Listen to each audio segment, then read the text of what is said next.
Seigneur.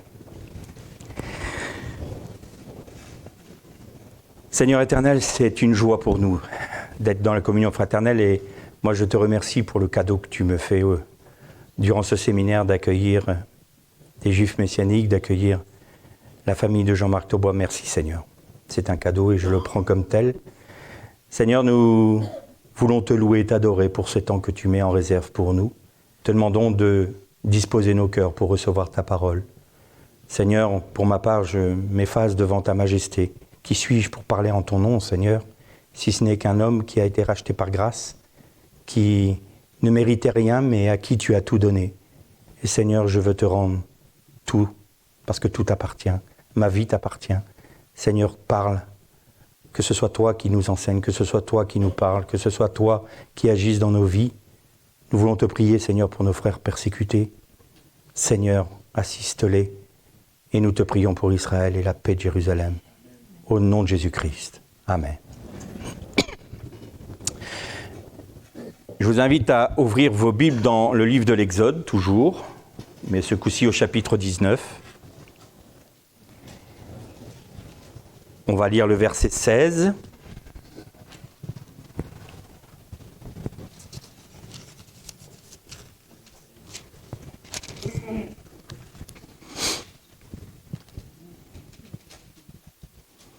Il dit au peuple, « Soyez prêts dans 3 jours, ne vous approchez pas d'une femme. » Le 3e jour au matin, il y eut des coups de tonnerre, des éclairs et une épaisse nuée sur la montagne avec un fort son de chauffard.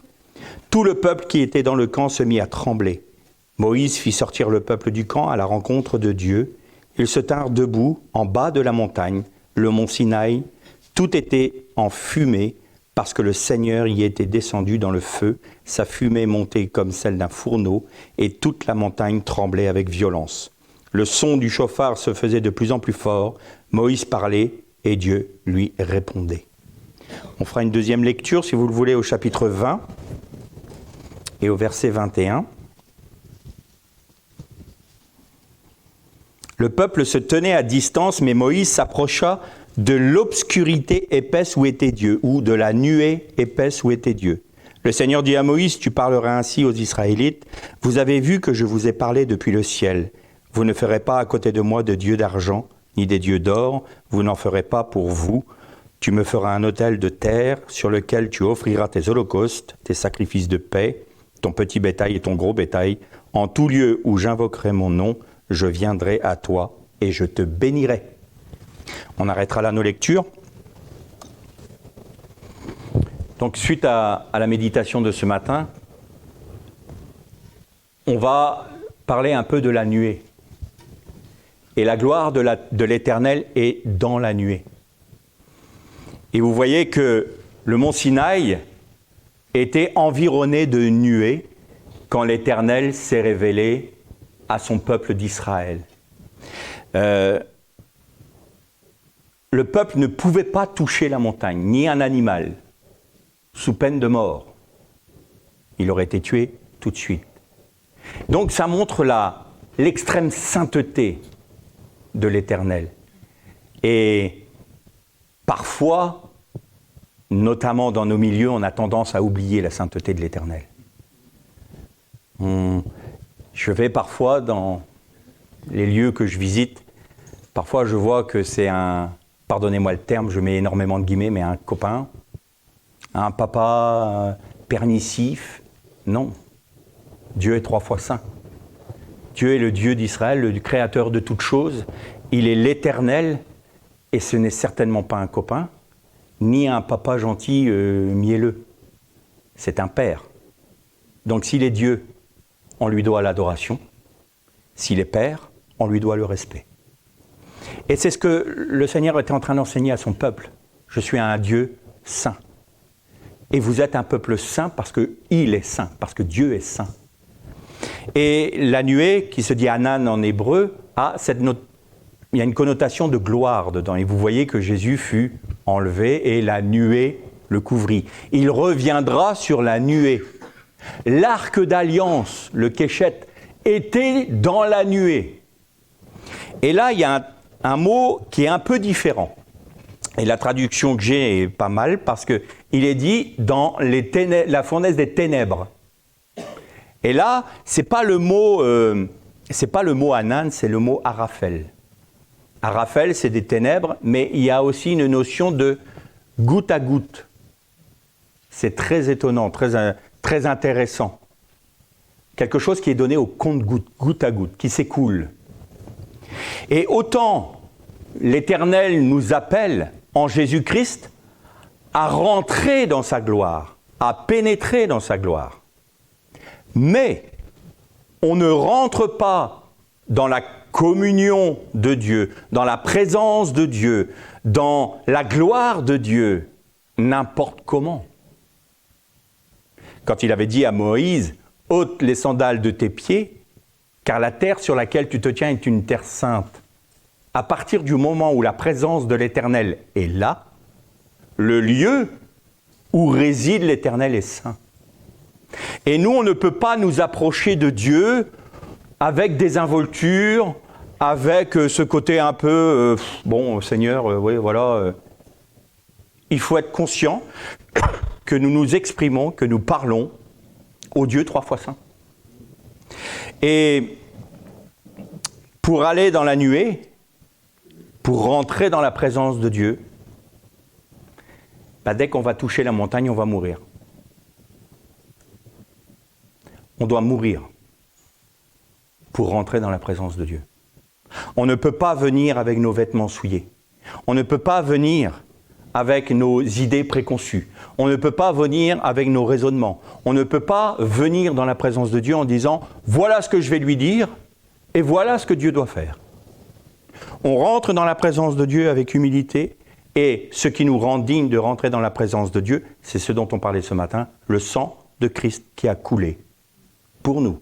C'est par son sang que nous sommes rendus dignes, aptes, capables de rentrer dans la présence de Dieu. Mais si on utilise, entre guillemets, le sang de Jésus qui a coulé pour nous, pour venir à Dieu avec des involtures, non seulement on profane la gloire de Dieu, mais on profane le sang de Christ. Donc, quand on prie, il ne s'agit pas d'être terrorisé, mais d'être rempli d'une sainte crainte. Seigneur, je viens avec respect. Je ne suis pas là pour faire copain-copain. Je viens avec respect. Seigneur, je suis rendu digne par le sang de Jésus qui a coulé pour moi. Seigneur, je viens à toi d'abord pour t'adorer, te louer, te rendre grâce, te bénir. Seigneur, parce que tu en es digne, tu es le seul qui est digne de recevoir la louange et l'adoration. Ensuite, Seigneur, je suis à tes pieds, à l'écoute. Que veux-tu me dire? As-tu quelque chose à me dire? Et moi, Seigneur, tu m'as demandé de te faire part de tous mes besoins. Je te fais part avec respect de tous mes... Vous voyez cette prière empreinte de révérence et de respect. Pas du Seigneur, donne. Parce que ça, c'est pas une épouse, celle qui réclame toujours comme ça. Ça, c'est une femme un peu frivole et qui veut bien avoir la carte bancaire de l'époux, mais qui ne veut pas avoir la relation avec son époux. Donc, soit on est des prostituées, soit on est l'épouse du Christ. Mais pour être l'épouse du Christ, il faut en être digne. Donc, il faut être obéissant. Donc, il faut rentrer avec respect dans la présence de Dieu. Et là, le Seigneur nous invite à rentrer dans sa présence, dans sa gloire, pour nous révéler sa pensée. On voit bien que quand Moïse est monté sur le Sinaï, c'était pour recevoir la Torah, pour recevoir les ordonnances et pour recevoir les commandements. Et c'est là que le Seigneur va se révéler à nous. C'est dans ce lieu très saint, ce lieu saint, que Dieu se révèle à nous. Pas dans les effusions émotionnelles dont on parlait ce matin, pas dans notre activisme même chrétien. C'est dans le calme et le repos. Vous avez vu que quand l'Éternel s'est révélé sur le mont Horeb, qui n'est autre que le mont Sinaï à Élie, eh bien, c'était pas dans le tremblement de terre, c'était pas dans le feu, c'était pas dans le tonnerre, c'était dans le silence doux et subtil. Et comme je dis souvent déjà, un silence c'est pas bref, très fort, mais doux et subtil en plus. Donc il faut qu'on soit vraiment dans le calme et le repos. Et si on a un esprit agité, si on a une âme agitée, eh bien on n'entend pas la parole de Dieu. On n'entend pas Dieu nous parler. Donc, Seigneur, tu es mon repos. Ça encore, c'est une grâce. Seigneur, tu es ma paix. Ça encore, c'est une grâce. Parce que moi, je ne suis pas capable d'être en paix tout seul. Je ne suis pas capable d'être dans la joie tout seul. Je ne suis pas capable d'être dans le repos tout seul. N'essayez pas d'obtenir la paix, le repos, la joie, la sanctification, que sais-je, comme des choses à obtenir. C'est une personne. Si vous avez la personne, vous avez tout. Et cette personne, c'est Christ. Donc si Christ est en vous, vous êtes sanctifié. Si Christ est en vous, vous êtes dans la paix. Si Christ est en vous, vous êtes sanctifié. Si Christ est en vous, vous êtes justifié. C'est une personne, c'est une communion, c'est une relation. Et il faut nous attacher à ça. Et le Seigneur, il dit, voilà, maintenant tu vas rentrer dans ma présence. Tu meurs à toi-même, tu acceptes l'œuvre de la croix. Mais il ne faut pas qu'on s'imagine que le Seigneur va nous donner sa révélation comme ça d'un coup. Parce qu'il nous connaît, et il me connaît, et je me suis tapé des murs bien sévères parce que le Seigneur m'avait montré quelque chose et j'ai foncé tête baissée. Et quand j'ai tapé dans le mur, je devenais un ouin-ouin de l'Éternel, effectivement. Pourquoi c'est arrivé, je ne comprends pas. Pourquoi ? Parce que tu t'es saisi de ce que je t'ai donné, et tu l'as interprété à ta façon. Tu y as mis ta sauce, tu as mis ta pensée dedans, et tu as profané ma pensée avec la tienne. Mes pensées ne sont pas vos pensées. Mes voix ne sont pas vos voix. Donc il faut avoir cette humilité. Seigneur, très bien, je reçois une parole, je reçois une révélation. Eh bien Seigneur, si c'est une promesse pour quelque chose, une action à faire, ou que sais-je encore, ce que sa bouche a dit, c'est sa main qui l'accomplit. Je vous donnais l'exemple ce matin de la façon dont le Seigneur m'avait, entre guillemets, remboursé. C'est pas venu du tout comme je l'imaginais, ni de l'endroit où je le pensais. Donc, je commençais à interpréter. Mais j'ai appris un peu maintenant avec le Seigneur, et j'ai dit, oh, Seigneur, tu t'en occupes. Ça, c'est mes pensées, je ne sais pas si c'est les tiennes. Bon, il s'est encore confirmé, encore une fois, que mes pensées n'étaient pas les siennes. Peu importe. L'essentiel, c'est d'être dans la pensée de Dieu. Et donc, c'est là que Raphaël trouve toute sa signification. Il va nous donner sa pensée au goutte à goutte, ce dont on a besoin, pour pas qu'on s'enflamme, pour pas qu'on se fourvoie, pour pas qu'on profane non plus la pensée de Dieu, et pour qu'on marche au pas de Dieu. Parce que si il nous donne un plan avec toute notre vie clé en main, il sait très bien qu'on va agir et on va le laisser de côté. On va dire, Seigneur, on n'a plus besoin de toi. Hein. Maintenant, on a le plan, nous, on s'en occupe. Hein. Seigneur, pas de problème. C'est pas ce qu'il veut. Il veut que l'on soit collaborateur avec lui, nous dit la Bible. C'est-à-dire que ce n'est pas nous qui initions quoi que ce soit, ce n'est pas nous qui sommes à l'origine de quoi que ce soit, c'est lui qui nous fait la grâce de nous utiliser parce que c'est son plaisir à lui. Il n'a pas besoin d'un Philippe de Hou, de que sais-je, pour faire son œuvre. Il n'a pas besoin de moi. Il n'a pas besoin de nous. Mais il aime être en communion avec nous et nous utiliser pour faire son œuvre à lui. Et là, c'est pour ça qu'on ne peut pas rentrer dans la gloire de Dieu, dans la nuée de Dieu, sans avoir été dépouillé de nous-mêmes. C'est beaucoup trop dangereux. Beaucoup trop dangereux pour nous d'abord. Parce que si on commence à souiller la pensée de Dieu, à souiller le sacrifice de Jésus, par nos conceptions, nos pensées, nos rébellions, mais le Seigneur, au bout d'un moment, est obligé de nous juger. Donc c'est encore une protection, c'est encore une grâce. C'est pas qu'il ne veut pas se révéler, c'est qu'il ne veut pas donner des perles à des pourceaux, ou il ne veut pas, nous amener à profaner sa pensée. Il nous protège. Mais il ne faut pas qu'on soit capricieux. Alors, on est invité à rentrer dans la nuée. Et le Seigneur Jésus reviendra dans la nuée, avec tous ses saints, nous dit le prophète. Donc, ceux qui sont son épouse reviendront sur le mont des Oliviers avec Jésus quand il reviendra. Comme je disais tout à l'heure à notre sœur Yaël, c'est bizarre, il ne va pas revenir à l'ONU. Le Christ universel ne va pas revenir à l'ONU. Jusqu'à preuve du contraire, le mont des Oliviers se trouve en Israël. Donc, je veux bien qu'on fasse dire n'importe quoi à la Bible, mais la Bible, elle est très très claire en fait. Et il suffit de lire les textes. Donc, Jésus va revenir avec tous ses saints, avec son épouse, avec ceux qui auront part à la première résurrection. Et ceux qui ont part à la première résurrection, c'est ceux qui se disent « Oui Seigneur, je ne suis pas digne. Oui Seigneur, le jugement que tu as prononcé sur ma chair est juste. Je le reconnais comme tel, je dis oui et amen au fait que la condamnation à mort de ma chair soit juste devant tes yeux. Je me range à ta pensée. Je mets en accord mes pensées, mes raisonnements et mes interprétations avec tes pensées, ta vision et ta parole. Et là, je dis, Seigneur, c'est juste. Il est juste que je meure. Il est juste que cette vieille nature soit crucifiée. Il est juste que cette vieille nature soit mise à mort. Et maintenant, je ne me glorifierai en aucun autre que Jésus-Christ et Jésus-Christ crucifié. Je n'ai eu d'autre pensée en venant à vous, dit Paul, qu'à Jésus-Christ et Jésus-Christ crucifié. La croix fait peur. Parce que la croix, notre chair, elle déteste ça.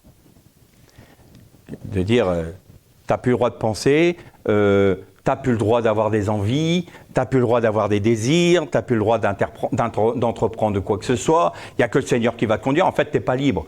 Comme si on était libre avant. Demandez à un toxicomane s'il est libre. Demandez à quelqu'un qui se vautre dans l'impudicité s'il est libre. Demandez à un alcoolique s'il est libre.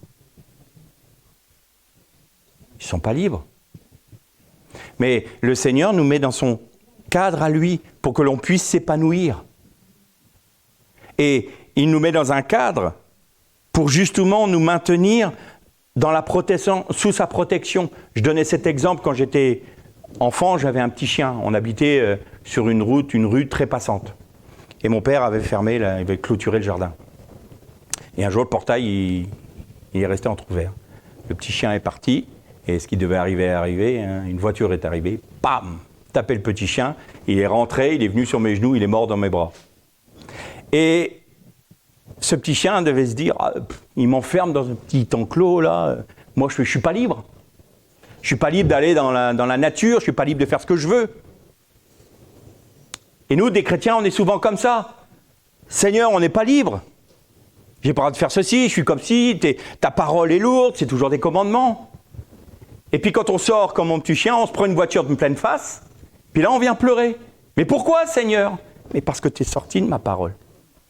Tu es sorti du cadre dans lequel je t'ai installé pour que tu puisses t'épanouir et être sous ma protection. Je t'ai en train de te protéger.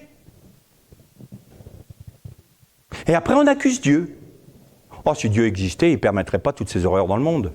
Si Dieu existait, mais qui a rejeté Dieu? Qui, même chez les chrétiens, rejette sa pensée? Quand vous dites l'Éternel est 3 fois saint, quand vous dites que l'Éternel, il doit être adoré dans la profondeur et la simplicité, non, non, non, non, nous on veut des expériences, on veut des sensations, on veut de l'émotion, on veut de l'émulsion. Et on dit ça, c'est le Saint-Esprit. J'aimerais que ce soit le Saint-Esprit, mais je n'en suis pas convaincu. Trop souvent, on est là à se dandiner, pardonnez-moi le terme, mais il y a certains milieux, c'est ça quand même. Hein. On se dandine. Alors, maintenant, vous savez qu'avant, moi, quand j'étais jeune, bon, maintenant, je ne sais pas un âge canonique, mais je commence à avoir un peu de bouteille, mais avant, on disait, on monte à la chaire. Ou on est sur l'estrade. Et il y a des termes qui sont révélateurs au bout d'un moment. Hein. Et quand on dit, le pasteur, il était sur scène, ou un tel, il est monté sur scène. Quand on en arrive à avoir une chaire ou une estrade qui devient une scène, où on fait de des concerts de musique avec lumière fumigène et que sais-je encore, c'est que là, on a peut-être des choses à retrouver en termes de sainteté, de respect. Et peut-être qu'on devrait se mettre à genoux et dire, Seigneur, on a abandonné. On a abandonné notre premier amour. On s'est moqué de toi. Et peut-être que l'Église aujourd'hui devrait se mettre à genoux et dire, Seigneur, on te demande pardon. Parce que nous avons bafoué ta sainteté. Nous avons souillé ta gloire. Nous avons mis au compte du Saint-Esprit des choses qui ne sont rien d'autre que la chair. La pensée humaine. Et Seigneur, on te demande pardon. Alors on va pouvoir peut-être se dire, oh ben, moi je ne fais pas partie d'une église qui est comme ça, donc moi ça va. Mais regardez la prière de Néhémie. Seigneur, je te demande pardon parce que moi et ma famille, nous avons péché. Mais Néhémie, tu n'as pas péché. Tu es préoccupé par la gloire de Jérusalem. Tu t'es mis en larmes parce que tu as appris que les portes de Jérusalem étaient brûlées par le feu. Tu es quand même quelqu'un qui a envie de retrouver la gloire de Dieu. Mais Néhémie ne s'est jamais séparé du peuple. Et nous, on n'a pas à nous séparer de nos frères. Mais on doit aussi demander pardon, parce que nous faisons partie de ce peuple. Demander pardon pour les églises, demander pardon pour le christianisme français, demander pardon pour notre peuple, pour la France. Seigneur, nous humilier parce que nous sommes français. Nous faisons partie de ce peuple. Et Seigneur, nous te demandons ta bénédiction. Nous te demandons à ce que ton esprit de repentance se déverse sur ce pays et sur d'abord, en commençant par ta maison. Un esprit de repentance, un esprit qui nous dit on revient à l'Éternel. On revient à l'Éternel. Comme Néhémie, il y avait Esdras. Esdras, il retrouve la Torah. Il lit la Torah au peuple. Et le peuple dit mais nous n'obéissons plus à rien. Et là, il y a un retour, il y a une teshuva, comme on dit en hébreu, c'est un détour, on se détourne de nos mauvaises pensées, nos mauvaises actions, et on se tourne vers l'esprit. Et tashuv, ça veut dire se détourner, se retourner, et c'est tashuv, et on revient vers la lettre de l'esprit, le hé. On revient vers l'esprit, on revient vers Dieu. Mais il faut commencer par nous. Il faut que je commence par moi, personnellement, avant de demander à mes frères de le faire. Parce que si moi, je ne suis pas capable de le faire pour moi-même, je ne peux pas l'exiger à un de mes frères. Et il n'y a que dans cette condition-là qu'on va rentrer dans la nuée de Dieu, qu'on va rentrer dans la gloire de Dieu. Et, je le répète, toujours par la grâce de Dieu. C'est lui qui nous attire et qui nous rend aptes, capables, dignes d'être dans sa présence. Et là, il va parler à nos cœurs. Et donc, évidemment, il faut qu'on ait cette conviction que nous sommes pleinement et entièrement pardonnés, comme ce matin. On a péché contre la sacrificature, on a péché contre la parole de Dieu, on a péché contre l'incarnation de Christ. Et le Seigneur nous couvre de son pardon, par le sang de Jésus qui a coulé. Et de cette capacité d'être pardonné, purifié, sanctifié, eh bien, il y a cette union représentée par les deux chérubins qui s'entrelacent, c'est-à-dire l'homme, le peuple et son Dieu. Et le sang a coulé à cet endroit-là. Et c'est là que se trouve la nuée. Entre les chérubins. C'est là que se trouve la gloire de Dieu. Entre les chérubins. Et on comprend que la gloire de Dieu n'est autre que Christ. Christ est la gloire de Dieu. Si nous sommes en communion avec Christ, nous sommes dans la gloire de Dieu. Mais pas un Jésus occidental. Pas un Jésus façonné à nos pensées. Pas le petit Jésus de la crèche. Parce que, vous savez qu'il n'y a aucun hasard dans la parole. Et je me suis renseigné ces derniers temps, parce que ce qui m'intriguait, c'était que Dieu, l'ange va voir les bergers pour annoncer la naissance de Jésus. J'ai appris par, encore, notre frère Jean-Marc Taubois, que les bergers, ils n'étaient pas très bien vus, à tel point qu'ils ne pouvaient pas témoigner lors d'un procès parce qu'ils étaient menteurs. Menteurs parce qu'ils lâchaient un peu leurs troupeaux dans les cultures des agriculteurs et ça faisait des bisbis. Mais non, la porte s'est ouverte, ou on n'a pas fait attention. Bon, bref. Et je me disais, c'est quand même étonnant parce que Bethléem, c'est quand même du côté occidental de la montagne qui traverse de nord au sud le pays d'Israël.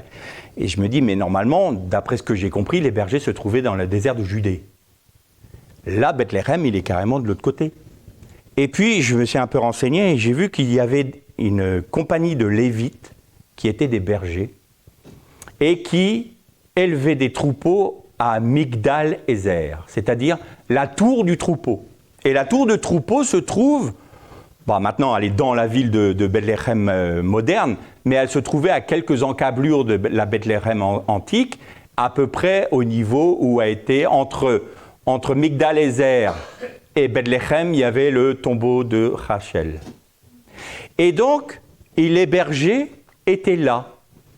Et quand ils recevaient un agneau, quand un agneau naissait, et qu'il était sans défaut, ils l'emmaillotaient pour qu'il ne se blesse pas. Et pour le garder, ils le mettaient dans une mangeoire. Où est-ce que Jésus a été trouvé ? Dans une mangeoire emmaillotée, c'est-à-dire que l'agneau du sacrifice était déjà préparé, et c'était les bergers qui devaient le voir. Et quand j'ai vu ça, j'ai dit, mais Seigneur, il n'y a pas un seul mot, une seule lettre qui est au hasard dans ta parole. Je m'émerveille de ça. C'est incroyable. Et donc c'est pour ça que c'est à des bergers que Dieu a dit, maintenant allez voir et vous reconnaîtrez qu'il est l'agneau de l'Éternel, l'agneau de Dieu, parce que vous allez le voir dans une mangeoire emmaillotée. Vous voyez que il faut qu'on sorte de nos préjugés, de nos idées préconçues, et qu'on laisse le Seigneur nous enseigner. Alors le Seigneur nous invite dans sa présence. Et une fois qu'on est dans sa présence, il parle à nos cœurs et nous dit, voilà quelle est ma pensée. Et nous, on a juste à dire, Seigneur, nous te remercions et nous te louons pour cela. Merci pour la grâce que tu me fais, l'honneur que tu me fais de te révéler à moi. Et maintenant, Seigneur, je veux simplement me mettre dans une position d'obéissance. Dire, Seigneur, ce que ta bouche a dit, que ta main l'accomplisse. Je ne veux pas, en aucun cas, mettre la main sur ce que tu m'as donné et sur ta gloire. Parce que je reviens, et je terminerai par là, à ce que je disais ce matin, quand Moïse est descendu de la montagne, la Bible nous dit que son visage était illuminé de la lumière du Messie, la lumière du jour 1. Vous avez vu que la lumière du jour 1 ne pouvait pas être la lumière des astres, puisqu'ils ont été créés au 4e jour.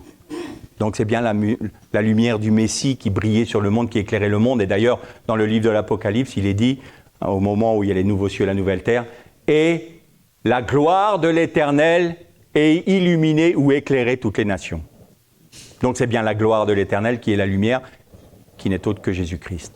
Et donc, il était illuminé de cette gloire. Et comme il y a eu le veau d'or, qu'est-ce qui s'est passé ? Quelque chose de terrible. Et Moïse se voila le visage. Et on retrouve ce qu'on disait ce matin. Egel Masera, le veau qui voile, le veau qui masque la gloire de Dieu, le veau qui est une idole qui va nous séparer de la gloire de Dieu, qui va nous faire disparaître la gloire de Dieu. Et on va être là comme des gens qui tâtonnent. Et là, ce n'est plus la gloire de Dieu qui nous est donnée au compte-gouttes, à Raphaël. C'est des ténèbres aussi. On est dans des ténèbres. Parce que notre idolâtrie nous a séparés de la gloire de Dieu. Alors, la première idole que l'on a dans nos vies, il y en a qui m'ont déjà entendu, c'est nous. Je suis ma première idole, parce que je veux me satisfaire moi. Je veux que le Seigneur agisse comme moi je le pense. Je veux qu'il soit conforme à mes pensées, qu'il fasse ce que moi j'ai envie, qu'il me donne ce que moi j'ai envie. Mais le Seigneur dit non, il faut que tu t'oublies. Et maintenant, je veux que tu t'occupes de ma gloire. Et il faut que tu disparaisses pour ça. Il faut que tu diminues et que je croisse. Alors, ma gloire resplendira sur toi. Et comme ma gloire resplendira sur toi, tu seras la fameuse cruche de Gédéon. Je vais te briser un moment. Et la lumière que j'ai implantée en toi, qui n'est autre que la vie de mon Fils, va être révélée par le Saint-Esprit. Et ta bouche proclamera la gloire du Christ ressuscité dans ta vie. La croix, il y a deux facettes. Il y a la mort et il y a la résurrection. Nous mourrons à nous-mêmes, nous ressuscitons en Christ. Nous mourrons à nos ténèbres, nous ressuscitons dans la lumière. Mais pour ressusciter dans la lumière, il faut accepter que les ténèbres soient vaincues. Erlé Shalom.